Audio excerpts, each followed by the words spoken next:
सुरसुंदरी यक्षिणी। कल्पना के आधार पर सुरसुंदरी यक्षिणी को सबसे सुंदर यक्षिणी कहा गया है। इस साधना में सिद्धि प्राप्त होने पर साधक धन संपत्ति और ऐश्वर्य को प्राप्त करता है। इस यक्षिणी साधना में साधक जिस भाव से और जिस रूप में यक्षिणी की आराधना करता है वह उसे उसी रूप में स्वप्न में आकर दर्शन देती है।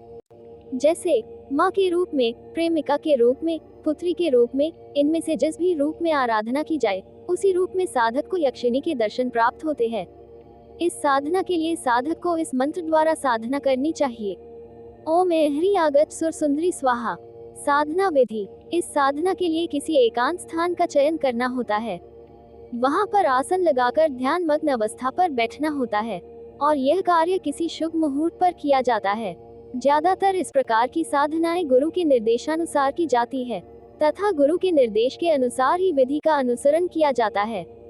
सर्वप्रथम भोजपत्र लेकर उसमें लाल चंदन और अनार की कलम के द्वारा उक्त यक्षिणी का नाम लिखा जाता है।